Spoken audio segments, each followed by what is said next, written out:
constitution amendment, but we will also have a word or two about the ongoing reports, so many of them, about the oil sector. We're joined this morning by Senator Enyinaya Baribe, who is the chairman, Senate Committee on Information, Media and Public Affairs. Thank you for coming this morning. Thank you, Chamberlain. Well, it's interesting the way some of these things are playing out. The fact we already have responses coming through on our tweets. I see Otto. I thought it was Oti. Maybe Bernard Oti for a minute, but okay. So, but we've seen the way this report, especially this recent one. I think there are 3 others, or is it 2 others? But the Senate was also looking at this matter, as we pointed out last week.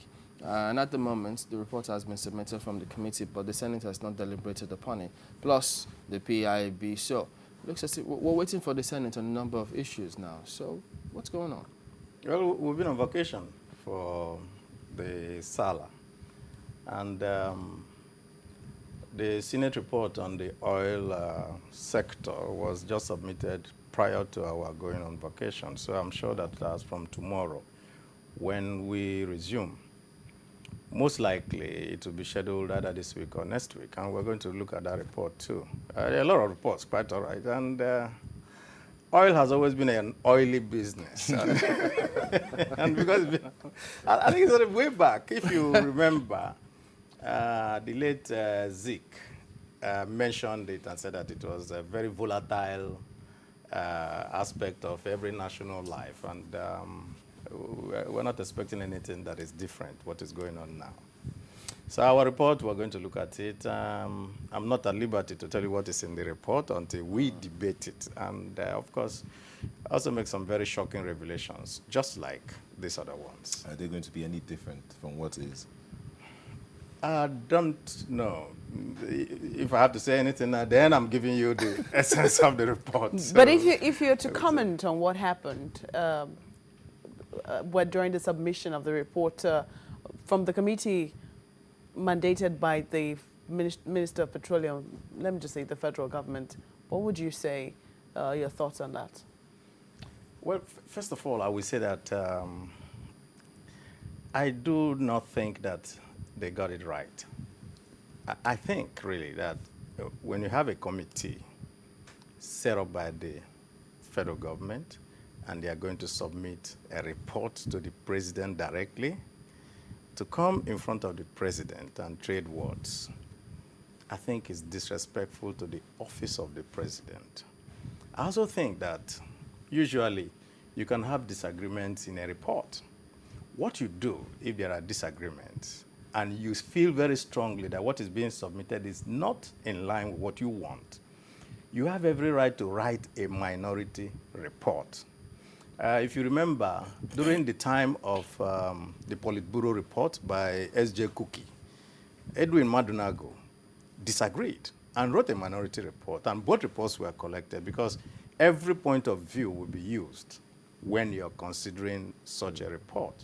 I think that Mr. Oransanye didn't get it. I think that he ought to have written his own report and then say, Mr. President, I have my own report too. I don't agree. But coming up to say it wasn't good, well, you know, I mean, all those things, I think that it didn't follow due process as it ought to be. But do you think the government also got it right? Because the accusations in the papers now, they seem to be asking him, that, I mean, the presidency, why would Mr. Steve Oransanye and Bernard Oti be appointed into the board of the NNPC when this committee was still sitting? And even if that was done, couldn't the gentlemen have just resigned their position so as not to bring up any sort of controversy about the authenticity of the reports? I do not know. I think that really that goes to the integrity of the men in question. I will expect that if you appoint me to something in which I am investigating, I will have to recuse myself. That happens everywhere in the world, but you know, nobody can say except you go really deep into what happened among them. Maybe they could have wanted to resign and they are told, well, it doesn't matter or whatever, but it's just not neat. It's just not neat. So I think something of this nature happened in the 6th Senate. There was a report by a committee chairman, and the members of the committee said, no, we were not part of the making of this report. And the Senate president there and then dissolved that committee, and reconstituted the whole Senate into a committee of the whole, and then looked into, because it was, I think, screening of certain individuals, if you remember. Yeah. So there are very better ways of handling this matter than what we saw that played out on television. But like I said, once it's oil business, anything goes, really. But at the end of the day, when the Senate eventually considers the report on this sector before them, don't you think that it will be in danger of being considered as one of the many reports of various committees about this sector? Well, the sector is big. The sector determines the life of Nigerians. The sector is so crucial.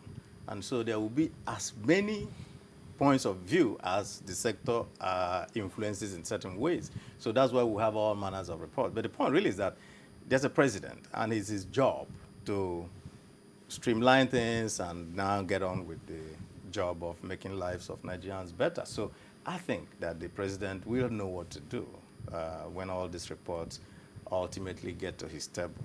You think the PIB has the potential to capture most of this and then Well, set us on a I good was path? reading in the reports. I think was it the first report about the restructuring of the oil industry, and in the papers, I think they said that it was in line with what we have in the PIB.